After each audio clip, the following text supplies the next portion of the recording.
Hola, buenas. Este vídeo es para intentar explicar de una forma sintética, compleja y espero que correcta, porque lo voy a hacer como siempre a primera vista, pues un episodio, un periodo de la historia de España especialmente fascinante, que es la Segunda República. Tengo que avisar que no voy a hablar de la Segunda República en general, porque es un tema muy amplio, sino que voy a hablar de los primeros momentos, cómo se crea, cómo aparece la Segunda República y los primeros meses. Bueno, a partir de aquí, este vídeo lo voy a dividir en cuatro grandes partes. En primer lugar, voy a hablar de algunos debates y grandes preguntas de la Segunda República. En segundo lugar, hablaré de cómo llega la caída de Alfonso XIII, o bueno, cómo llega el 14 de abril, cómo se funda la Segunda República y cuáles son los días que llevan a ella. En tercer lugar, hablaré de la creación del Estado republicano, de los primeros momentos de lo que se conoce como el gobierno provisional, y luego finalmente hablaré de algunos problemas iniciales de la Segunda República, de eventos y de acontecimientos que tuvieron lugar en esas primeras semanas, meses, y bueno, y cómo se solventaron. Este vídeo más o menos, el ámbito cronológico va a ir desde 1929-30, desde la caída de Miguel Primo de Rivera, hasta junio de 1931. Bueno, a ver si lo explico bien. Primero, debates y cuestiones preliminares. Cuando se habla de la Segunda República es un periodo muy intenso, muy polémico, fascinante. Y bueno, la idea, algunos datos para empezar. La Segunda República fue conocida como la Niña Bonita, que es un término que me gusta mucho, un apodo muy bonito, que está la bandera republicana. Y aquí tenemos una alegoría que es muy típica de la Segunda República. En alguna imagen aparece con la bandera rojigualda, no sé si son históricamente correcta o no. Esta es un poco la alegoría más conocida. Se puede ver aquí que está imitando pues, a la libertad guiando al pueblo del pintor Eugène Delacroix de la Revolución Francesa. Se le puede ver aquí pues, que la Segunda República, esto es la alegoría femenina, pues lleva la justicia, que es una balanza, la fuerza del león. Aquí se puede ver el lema de la Revolución Francesa, libertad, igualdad y fraternidad, que es una revolución que gustaba mucho a los republicanos. Y luego aquí a la derecha se puede ver un poco pues, los símbolos de la Segunda República, pues la modernidad, pues el barco moderno, la aviación, la agricultura, las ciencias, las artes, en un proyecto que en su momento fue muy optimista, muy utópico y que, bueno, tuvo más o menos cierto entusiasmo popular, o por lo menos gran parte de la población estaba muy motivada con el proyecto y, bueno, y eso que tuvo que lidiar con una época que era muy complicada.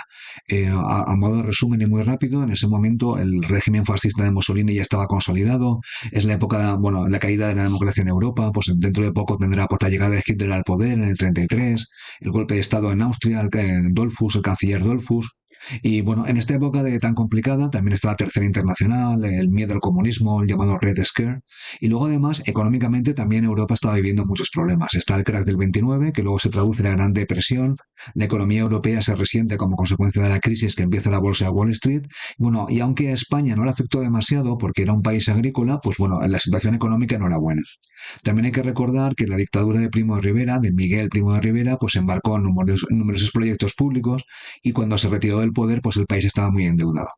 En general, aquí, bueno, por lo menos las fotos así lo reflejan, el carácter, el paso de la monarquía a la república, pues tuvo un carácter pacífico, festivo, utópico, y bueno, en comparación con otras tomas del poder que han tenido lugar en la historia de España, con otros pronunciamientos, fue relativamente pacífica. Bueno, entonces tenemos una república de carácter muy utópico, muy ilusionante, el camino hacia a la modernidad, que acaba, se corona en una guerra civil sangrienta, terrible, que luego después se traduce en 40 años de dictadura. Entonces, la gran pregunta del siglo XX para muchos historiadores y para muchísimos españoles es cómo pudo pasar y por qué.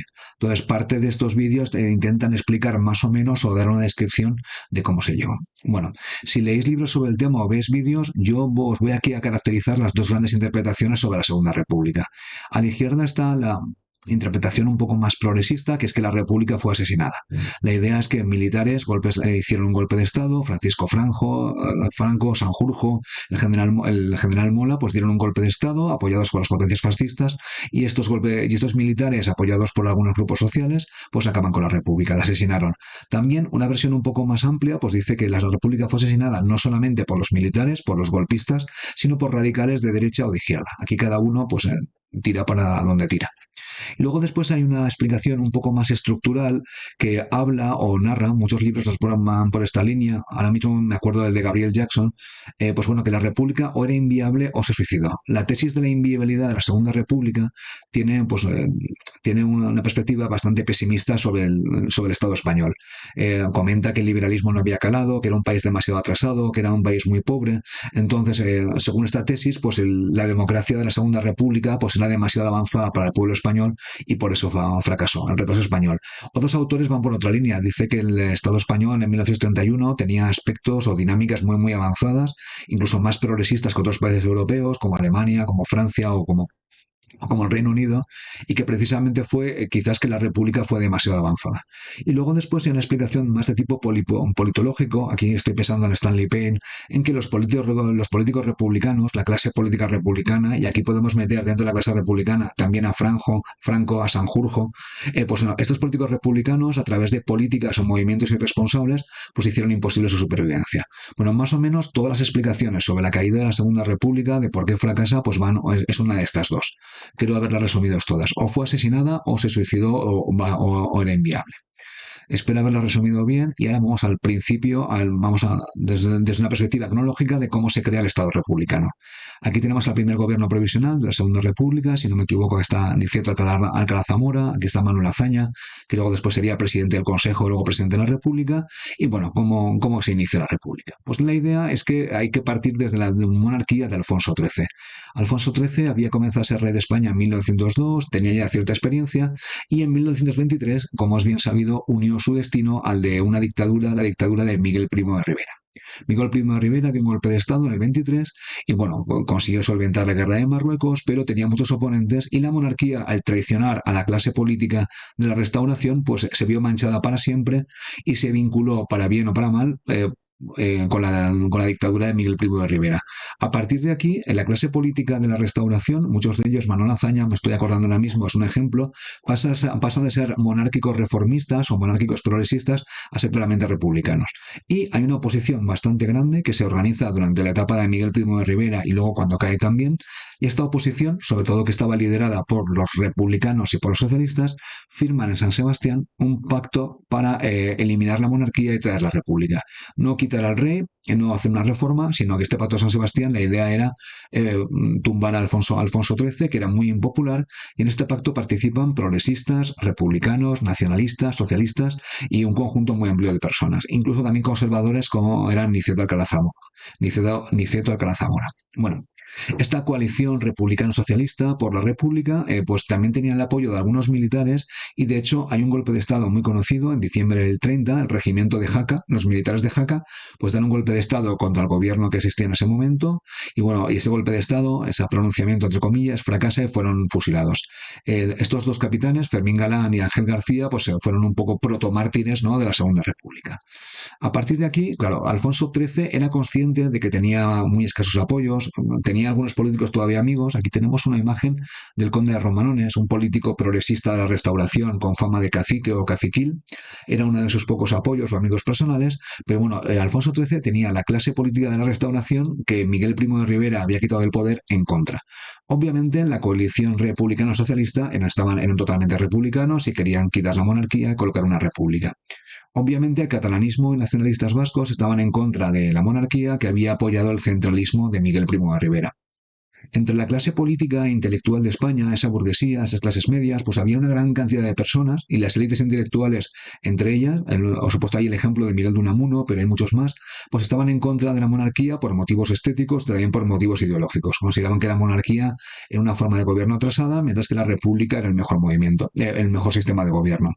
Y también el ejército que había sido el gran apoyo del rey, el rey siempre Alfonso XIII había sido un partidario del ejército, sobre todo el arma de caballería, y en parte por eso pues había ocurrido el desastre anual. El ejército, durante la etapa de Miguel Primo de Rivera, pues el rey tuvo que tomar la decisión, presionada por Miguel Primo de Rivera, de disolver el cuerpo de artillería, con lo cual había una cierta oficialidad republicana que podía compartir las ideas de republicanos, socialistas o nacionalistas que también estaban contra el rey. Con lo cual, en 1930-31, el rey Alfonso XIII se encontraba bastante solo. Aún así, tenía un plan. Nombró al general que tenemos aquí, se llama Dámaso Berenguer, había participado en la guerra de Marruecos, estaba ya bastante mayor, si no me equivoco, era el jefe el famoso general Silvestre y también el jefe de Franco, pero bueno, en estos momentos estaba dentro de la Casa Real y le nombran presidente del Ejecutivo. Entonces, Dámaso Berenguer y luego el almirante Aznar, pues tenían como tarea volver al sistema de la restauración. Al mismo tiempo, el rey no se fiaba de los políticos, pero tenía que volver. Entonces, el sistema que hay entre 1930 y 31 se es conocido como la dicta blanda. ¿Por qué? Porque España era una dictadura todavía, él no se había votado al general Berenguer, pero al mismo tiempo se respetaban bastante pues, los derechos civiles, había una política más o menos respetuosa con la oposición. Esta idea, si bien puede ser bastante correcta, pues permitió que mucha gente se burlara del rey, le llamaban por ejemplo a Alfonso XIII Don Gutiérrez, porque se parecía mucho a Gutiérrez, también le llamaban Yapisera porque se parecía a un torero, entonces la monarquía había perdido su aura de respetabilidad y bueno, este general, Damaso Berenguer, que era presidente del Consejo, presidente del Gobierno, su misión era volver al sistema anterior. Bueno, el clima, aunque tenían ciertamente la intención de volver a la democracia, parece ser que muchas personas en España pues no estaban por la labor. Esto es una caricatura que me ha hecho bastante gracia, me parece bastante pues, efectiva a la hora de comunicar, de una revista satírica catalana que se llama L'Esquella de la Torracha, y entonces la caricatura dice, aupa, un empujón más y ya está fuera. Se puede ver aquí que hay una especie de espina clavada. Esta espina clavada tiene una corona, ¿no? Entonces la idea es vamos a sacar la monarquía, que una espina clavada dentro del país. Bueno, como las elecciones nacionales se consideraban que podían ser muy polémicas, podían ser políticamente peligrosas, pues el plan del rey y de su equipo era convocar, y así lo hicieron, elecciones municipales. Una elección municipal se vota al alcalde, se vota a los regidores, se vota a los concejales, pero son mucho menos políticas porque se vota a la persona y no se vota a una candidatura. Aún así, como había tantas personas en España, había por lo menos muchos grupos políticos partidarios de ir hacia la República, pues consiguieron manipular estas elecciones y convertirlas en un referéndum, en un plebiscito, monarquía sí, monarquía no. Un plebiscito es una pregunta que se hace al pueblo sobre algún tema determinado. Entonces, la idea era, si aparece un concejal republicano, estás a favor de la república. Si aparece un concejal monárquico, estás a favor de la monarquía. Las elecciones fueron bastante participadas, participaron un 67%, y las irregularidades también, hubo algunas, aunque realmente no sabemos lo que pasó. En cualquier caso, los concejales monárquicos tuvieron una exigua mayoría, fueron el 50,8%, y los antimonárquicos o republicanos un 48%. Estamos hablando que la coalición republicano-socialista, que había tenido una representación minúscula durante la restauración, había obtenido un triunfo clamoroso, sobre todo si se compara con el pasado, con lo cual los republicanos y socialistas estaban muy motivados, mientras que los monárquicos parece que habían hecho trampas en los pueblos, había como esos rumores de caciquismo o de fraude electoral, y luego en todas las capitales de provincia, donde los caciques, entre comillas, o las fuerzas vivas de los pueblos mandaban menos, pues en todas las capitales de provincias, en casi todas, ganaron las candidaturas republicanas. La situación era extremadamente confusa el 12 de abril, y el 13 de abril la cosa se sabe. En Eibar primero y en otras ciudades se proclama la República, y luego en Madrid también, el 14 de abril. El acto era ilegal, pero todo el mundo estaba a la expectativa a ver qué hacía el rey, a ver qué pasaba. Bueno, aquí tenemos al rey, otra vez la imagen que me ha gustado mucho, con el conde de Romanones, que está a la izquierda, y aquí Alfonso XIII. Y bueno, los candidatos republicanos habían tenido una victoria moral. Pero al mismo tiempo que la República la proclamación de la República era un acto por lo menos alegal o ilegal. Entonces, el principal valedor del rey era el general Sanjurjo, que luego después dará un golpe de estado en el 32 con el que estaba al mando de la Guardia Civil. El general Sanjurjo se negó a intervenir y dejó al rey sin apoyo militar, apoyo de fuerza física, con lo cual el rey perdió uno de sus grandes valedores y entonces no podía usar la fuerza porque el general Sanjurjo pues no iba a utilizarla. El ejército estaba a la expectativa, aquí el general Franco estaba en la Academia de Zaragoza y básicamente estaba a la espera de lo que pasaría. El rey no tenía confianza en sus subordinados. El conde de Romanones hizo una última jugada para intentar alcanzar un acuerdo, eso es muy del estilo de Romanones, con la coalición republicano-socialista que había firmado el Pacto de San Sebastián, pero no tuvo éxito. Así que el conde de Romanones le dijo al rey que se tenía que marchar. Entonces, bueno, el rey salió con destino a Marsella primero, luego creo que luego pasó por Londres, al final acabaría en Roma y nunca volvería. Alfonso XIII nunca dimitió, nunca abdicó del trono y en principio los derechos de la Casa Borbón todavía estaban. Y bueno, esto es una de las causas de la retirada del rey que no me resisto a explicar. porque a mí me parece interesante y por lo menos tierna. La madre de Alfonso XIII, María Cristina, que había sido regente durante cuando su minoría de edad, pues había fallecido en 1929 y Alfonso XIII estaba pasando una época muy mala, de soledad, echaba de menos a su madre. De hecho, pues, se pasaba por el pudridero del Escorial muchas veces para rezar por ella. Entonces, probablemente podemos incluso hablar de un poco de depresión de Alfonso XIII y además de puro fracaso personal. Bueno, aquí tenemos imágenes de la proclamación de la Segunda República. Esta es conocidísima, de la Plaza del Sol en Madrid. Hay muchísima gente, aunque la Plaza del Sol tampoco es tan grande, es una plaza grande, pero no es inmensa. Y aquí tenemos imágenes en Barcelona. En cualquier caso, los partidarios de la República estaban muy motivados y esos fueron días especialmente festivos en los cuales celebraron la llegada de la Segunda República. Aquí tenemos una entrevista, una fuente, el periódico ABC, que es el periódico más monárquico, que entrevistan a don Alfonso XIII en Londres, y Alfonso XIII después diría que había marchado del país para evitar una guerra civil. Se había negado de utilizar la fuerza, él sabía que era impopular, que los españoles no le querían, y bueno, la idea es que se había marchado por el bien del país y como un favor a España, lo que se llama el rey patriota, que es un poco la tesis que sostienen últimamente. Bueno, Alfonso XIII se ha ido y el país se ha quedado sin cabeza, sin jefe de Estado, pero los funcionarios seguían trabajando, el país seguía como siempre, y así que toman el poder la coalición provisional republicana, la coalición republicano-socialista que se había firmado durante el Pacto de San Sebastián y que había dado el golpe de Estado de Jaca en el 30. Esta gente que antes estaba en la oposición y casi escondidos por miedo a la policía, ahora se convirtieron en el gobierno. La transición fue suave y pareció natural en su momento, entre otras cosas porque la burocracia siguió funcionando como siempre y solamente habían quitado al jefe del Estado y habían cambiado el gobierno. La legitimidad del nuevo gobierno no se cuestionó, al menos de manera explícita. Quizás los monárquicos estaban callados y no se atrevían a hablar, pero bueno, los monárquicos asombrados y desmotivados, el único periódico que se mantenía era el ABC, pues habían más o menos desaparecido de la escena pública. Bueno, aquí es porque fue tan fácil. Esto es una diapositiva absolutamente personal, pero bueno, la idea es la falta de motivación de los partidos de la monarquía. Ahí falta un acento. Bueno, Sanjurjo, por ejemplo, se negó a intervenir. Una motivación de los republicanos, que obviamente toman las calles el 12, 13, 14 de abril. Y luego después, esto es opinión mía, o complicidad y consenso en la burocracia. La burocracia, los profesores, los maestros, los jueces, la policía, el ejército, básicamente siguieron su vida como siempre, con lo cual la Casa Real y su entorno desaparecían, mientras que el resto seguía como siempre. Por eso fue relativamente fácil y poco sangrienta en comparación con otras transiciones. Tenemos un decreto del gobierno provisional, que es de la coalición republicano-socialista, que comienza a funcionar a partir del 14 de abril de 1931. Si os aparece aquí, la Gaceta de Madrid es el equivalente al BOE actual. El Boletín Oficial del Estado en este momento es llamado Gaceta de Madrid. Bueno, he hablado de cómo se llega a la Segunda República, ahora voy a hablar de los primeros pasos del gobierno provisional. Aquí tenemos la imagen idealizada de la Segunda República, que ya he comentado, y bueno, voy a hablar un poco de sus apoyos, de los neutrales, de los oponentes y de cómo funciona. Entonces, el gobierno provisional inicial, obviamente no. Aquí se pueden observar que es una especie de coalición, que hay gente de todos los partidos políticos y voy a describir algunos de ellos que luego tendrán mucha importancia durante el periodo republicano. Aquí tenemos como jefe del presidente del gobierno a Aniceto Alcalá Zamora, que era un republicano de derechas, pertenecía a la derecha liberal republicana, no tenía muchos apoyos afiliados dentro de su partido, pero era una persona de mucho prestigio. Le encargan la presidencia del gobierno provisional.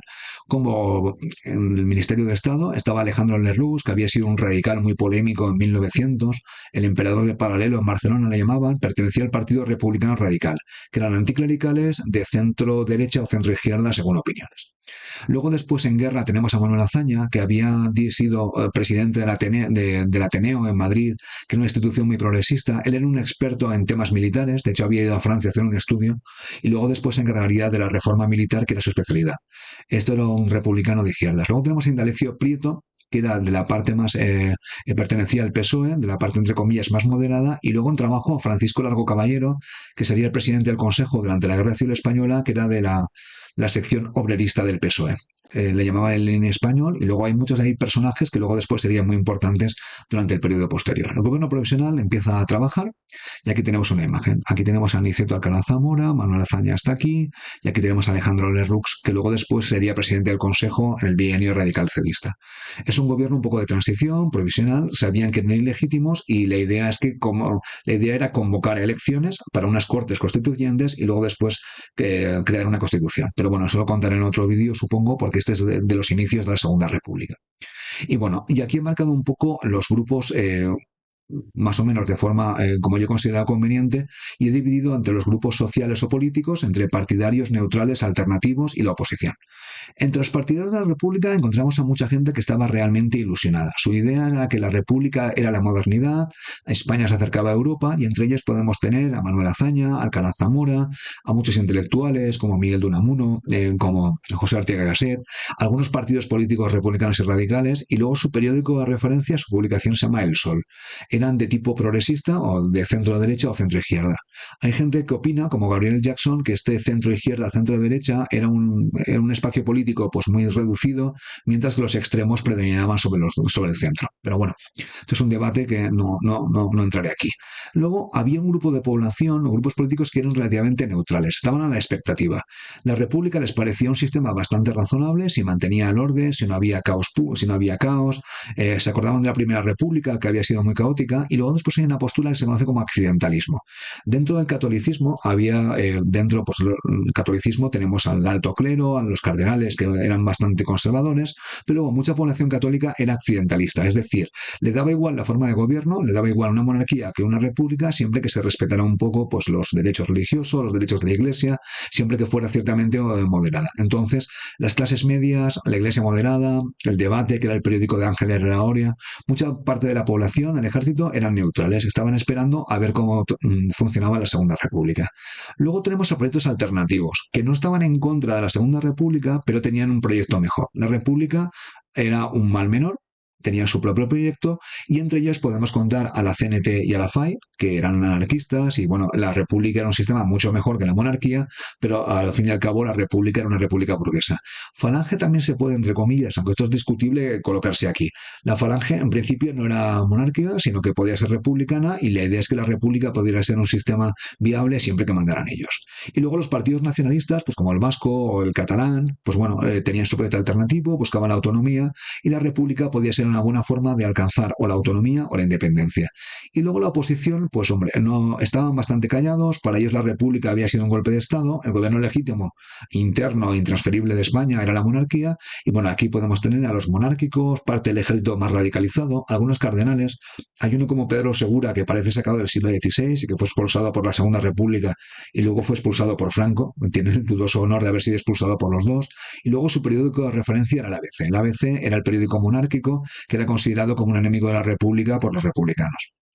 Bueno, y luego hablar un poquito de la clase intelectual. Había una organización llamada Agrupación por la República que agrupaba a muchos intelectuales. Entonces hay que resaltar que la clase intelectual española, en principio, por estética, casi todos ellos eran republicanos. Aquí tenemos a Antonio Machado, Gregorio Marañón, que tiene un hospital en Madrid porque era un doctor de mucho prestigio, José Ortega y Gasset, un filósofo, La rebelión de las masas, o Ramón Pérez de Ayala.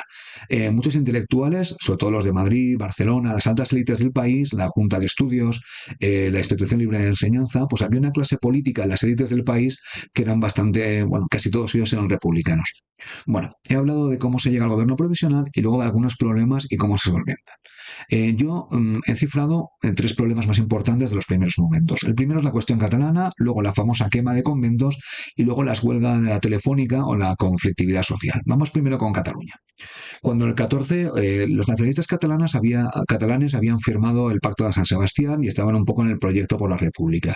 Pero el 14 de abril, Francesc Macià pues, proclama la República Catalana dentro de la Federación Ibérica. Estaban un poco traicionando a sus compañeros del Pacto de San Sebastián, o bueno, ellos no consideran que es una traición, pero estaban tomando su propio camino, el camino independentista. Obviamente, los republicanos, que muchos de ellos eran fuertemente españolistas, Manuel Azaña es un buen ejemplo, pues la idea es que fueron a Barcelona a intentar negociar que esto no puede ser. Esa independencia que se había proclamado, pues no iba a llegar a ningún sitio. Al final alcanzaron una solución política de compromiso, que es que, bueno, Cataluña funcionaría de forma independiente y en cuanto se pudiera, en cuanto la Constitución estuviera aprobada, pues se aprobaría un estatuto de autonomía. Se estaba recuperando la mancomunidad de Cataluña, pero ampliada y con más competencias. Este estatuto de Cataluña, estatuto de Núria, pues sería aprobado en 1932, pero la Generalitat de Cataluña comenzó a funcionar antes de que la Constitución española del 31. En el País Vasco la situación era bastante diferente porque el PNV era un partido muy católico, el PSOE lo consideraba un bastión vaticanista, les tenían bastante manía, entonces la cuestión de Navarra también era problemática y en el País Vasco el tema de la autonomía pues no se llegó a ningún acuerdo. Simplemente con los catalanes, con el nacionalismo catalán, pues se alcanzó un acuerdo que se iba a aprobar un estatuto de autonomía en 1932. Bueno, aquí tenemos la frase de Francesc Macià, que es el primer presidente de la Generalitat, que pide la colaboración a los pueblos hermanos de España, su colaboración para la creación de una confederación de pueblos ibéricos. Esto es una perspectiva que la península ibérica o España pues, está compuesto por diversos pueblos, que nos tenemos que llevar bien entre nosotros y que hay diferentes sensibilidades y quería una especie de España o un poco deshilazada o laxa, muy flexible, en el cual Cataluña pudiera ser un Estado. Entonces la propuesta que tenía Francesc Macià, que luego después tendría que reducir hasta la autonomía catalana. Bueno, el segundo incidente, así como la cuestión catalana se puede considerar que se solventó más o menos, es la quema de conventos el 11 y 12 de mayo del 31. Pues bueno, el incidente parece que surgió por una convocatoria del periódico ABC que llamó a hacer si no me equivoco, una reunión, una asamblea a favor de la monarquía. Esto fue considerado una especie de insulto, una provocación por algunos radicales y se comenzaron a producir altercados que se extendieron por Madrid, por Málaga, por otras ciudades. Se quemaron bastantes iglesias, bueno, aquí he puesto 6, pero estaba consultando y se habla más de 100 en toda España. Y aquí también tengo dudas si hubo muertos o no. He visto alguna publicación que hablaba de 30 muertos, en otros no se habla de ninguno. En cualquier caso, hubo altercados por toda España y en los cuales se quemaron iglesias y conventos. Fue algo muy simbólico y parece ser que el gobierno se negó a restablecer el orden. ¿Y por qué hizo eso? En un gobierno provisional, en un gobierno que tenía miedo a enfrentarse con los manifestantes. Creo que aquí el responsable fue Manuel Azaña y pensaba que si se enfrentaba con los manifestantes, habría muertes y eso quizás que podría en peligro el gobierno provisional. Su decisión fue muy polémica y dentro del catolicismo, por ejemplo, se le consideró culpable de no haber sabido defender a las iglesias y conventos y en parte tenían razón. Son imágenes de la época, fueron bastante espectaculares, es por todo el país y bueno, aquí voy a plantear un poco mi opinión, con todo el respeto. Esta quema de conventos fue un incidente muy lamentable, pero fue relativamente menor. Claro, sobre todo si no hubo muertos. Si hubo muertos ya empezaría de otra manera. Entonces, ¿por qué pasó esto? Porque dentro del movimiento socialista y anarquista, una parte, no digo mayoritaria, pero sí minoritaria y muy activa, pues eran muy anticlericales y tenían todo tipo de rumores sobre los curas, sacerdotes, sobre las monjas. Y entonces, estos curas, monjas y frailes eran muy vulnerables y al mismo tiempo había todo tipo de rumores, la mayoría de ellos falsos sobre ellos, que eran odiados por esta parte de la población. Entonces, cuando tuvieron oportunidad a ser vulnerables, pues los atacaron. La idea es la mejor iglesia, entre comillas, es la que arde, que es una frase de la época. Entonces, así como fue un incidente que, bueno, entre comillas, pues fueron solamente edificios, aunque simbólicamente fue muy importante, esto tuvo un fuerte impacto en la mentalidad colectiva, porque los católicos, muchos de ellos que habían apoyado la Segunda República, pues comenzaron a pensar que quizás no fuera tan buena idea. Había temor al desorden y luego después, en la Guerra Civil Española, cuando estos ataques anticlericales se recrudejeron y esta vez sí que hubo miles de muertos, pues todo el mundo pensó que el 31 fue el primer acto del 36. No sé hasta qué punto esto es verdad, o están cometiendo una falacia post-hoc ergo propter hoc, pero sí que es cierto que tuvo un fuerte impacto en la mentalidad colectiva. Esto es un periódico de, creo que es Solidaridad Obrera, no sé si es anarquista o socialista, no, sí, perdón, es anarquista, pone Confederación Nacional del Trabajo y bueno, está un poco justificando los incidentes de la quema de conventos. La idea es que las órdenes monárquicas han, entre comillas, provocado, ¿no? Y la quema de conventos es una consecuencia. Aquí estas publicaciones no fueron especialmente generosas y no creo que fueron especialmente afortunadas. Y aquí es un texto de un historiador bastante prestigioso, Julián Casanova, que habla del tema de la mentalidad colectiva. Aunque relativamente no fueron tan terribles, sobre todo si se comparan con los del 36, la idea es que tuvieron un fuerte impacto emocional y psicológico, sobre todo en la población católica. Bueno, el tercer incidente, que tiene lugar un poquito después de las elecciones, pero lo voy a explicar aquí, es la conflictividad social. Los anarquistas, que al principio habían un poco respetado al gobierno provisional, enseguida empezaron a pensar que estaban bajo el gobierno de una república burguesa, con lo cual convocaron huelgas. La más conocida fue la de la Telefónica, que fue bastante dura, hubo 30 muertos y 200 heridos, y bueno, estas huelgas al final pues fueron sofocadas, luego se acabaron, pero bueno, el gobierno de Manuel Azaña, que vendría después, sobre todo del bienio reformista, pues crearon la Guardia de Asalto para intentar resolver esta conflictividad social, porque obviamente la quema de conventos no se podía repetir y obviamente este tipo de incidentes pues tampoco. Bueno, espero haberlo explicado con claridad, que se haya entendido los inicios de la Segunda República, espero haber evitado demasiado sesgo y bueno, muchas gracias por llegar hasta aquí.